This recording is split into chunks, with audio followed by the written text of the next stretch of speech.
Truck is mostly back in the garage now, and we're getting ready to pull the engine out, the old one. I got the radiator out, I disconnected the power steering, disconnected the AC, disconnected all the other little knickknacks and peripherals. And then I've also got a ratchet strap sitting under the transmission. Where is it? Right there, as you can see, that orange guy. So now we just gotta undo the torque converter bolts, bell housing bolts, and motor mount bolts. And then this thing will be coming right out. All right, we got the hood off, bell housing bolts are out, torque converter bolts are out, water pump got taken off, so we have a little extra clearance. We got lift off. We got lift off.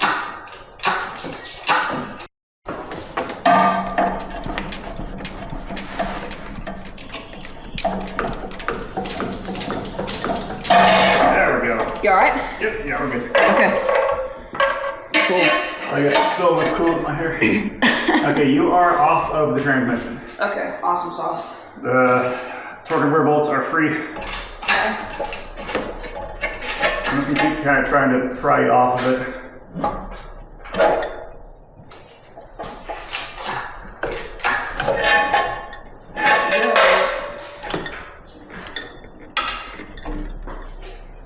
Yeah, you're clear to go down. I tried to go up, and like as much as you'd want down here. Okay. You're completely out of the belt housing. Okay, hang on, I gotta do a couple things. Ooh. You alright? Jump scared by the throttle cable. It keeps sliding down over here like a freaking snake.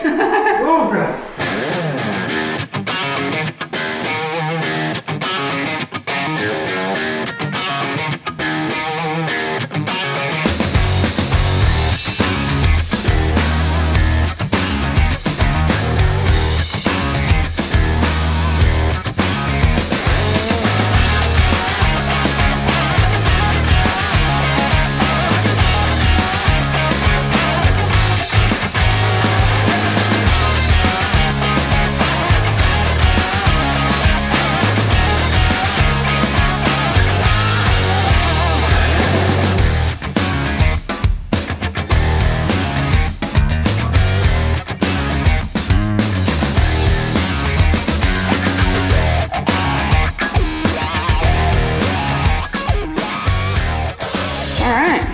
That went a lot better than I thought it was gonna. Putting that thing back in is gonna be a biatch though. Yeah, because we're gonna have the other head on there too. Uh-huh. I don't think we want to take it out or put it back in much bigger than this. I do think having it stripped down as much as you can is the better move on that, because it was all like it was designed to fit between here and there. Like this was like half an inch. This was rubbing. Yeah, it was close. Yeah, that was cool. Definitely close. And put the oil filter in after it's in. Yes. Ooh, look, a pretty blue torque converter. Yeah. I don't know what that means, but it's pretty and it's blue. Yeah. Here is the original motor, and we're popping the other head off just for shits and giggles.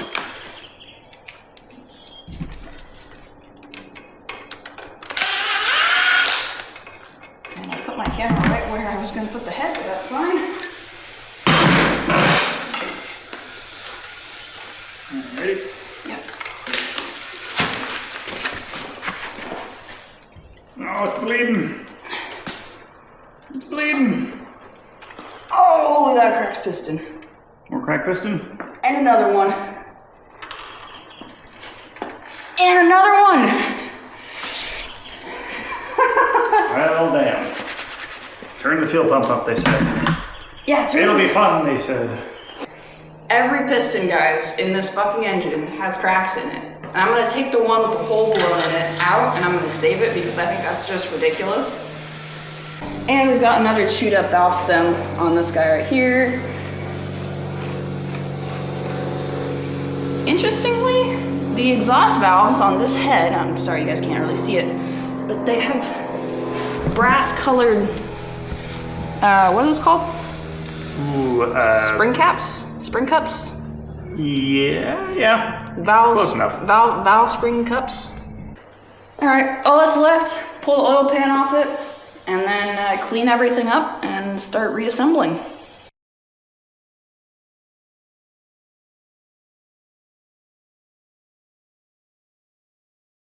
Well, folks, I got my piston out of the old engine, and here she sits. We have finally put this poor old girl to bed. I don't think this engine is going to run anymore. We've found some severe damage. One thing that I did not show you guys was that actually there is a huge lip right here on the edge of the cylinder wall where the rings have worn away the actual cylinder wall, and up here where they stop, it has created a lip. Pretty freaking gnarly. Absolutely nothing compared to, or I should say our new engine is absolutely nothing compared to this. So all in all, for $600, I think our new engine is pretty good. It's not perfect, it's worn, it's a used engine, I know that, but all things considered, I think I made out pretty good.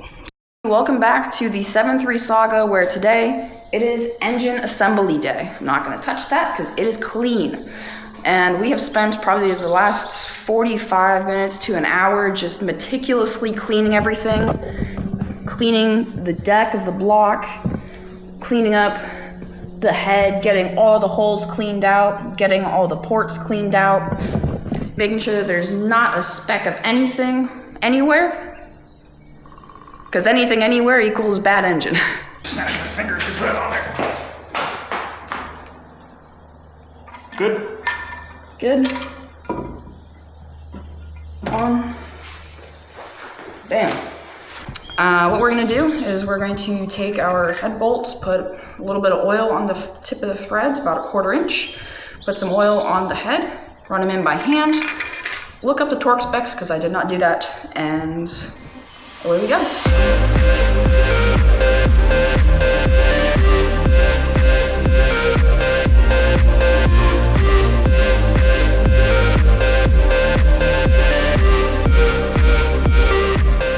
First head is bolted down, torqued, went through all 4 stages of the torque sequence.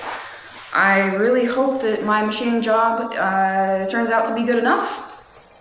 I'm worried, but there's only one way to find out, and that's when we start this thing up down the line. Next up, we are going to go through and clean all the next surfaces and ports and bolt holes and all of the nonsense and this and that, and then we'll put the other head on.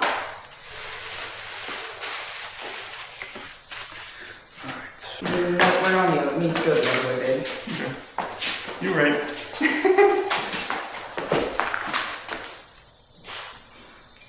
Good. You good? Yep.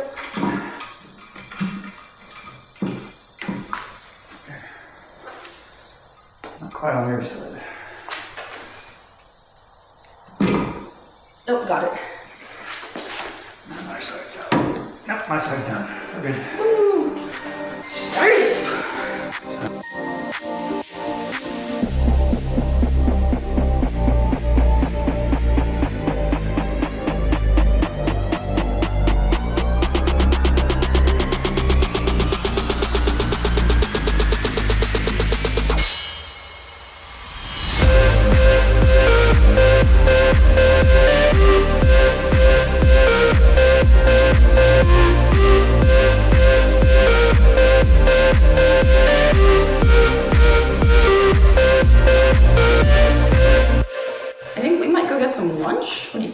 I like food. You like food?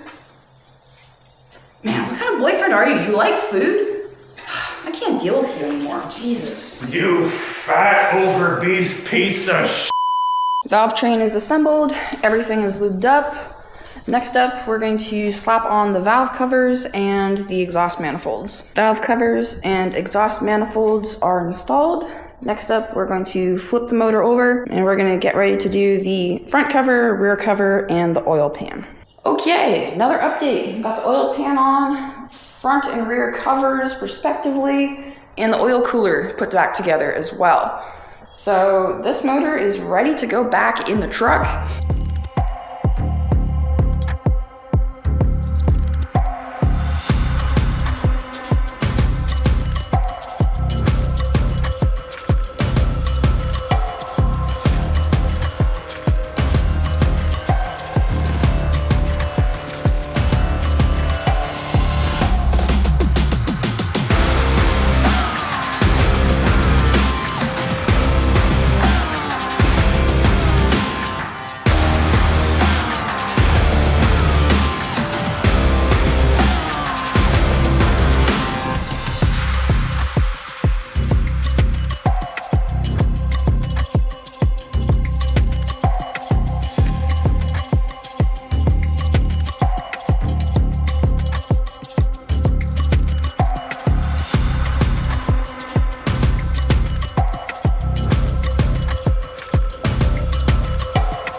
our baby's in.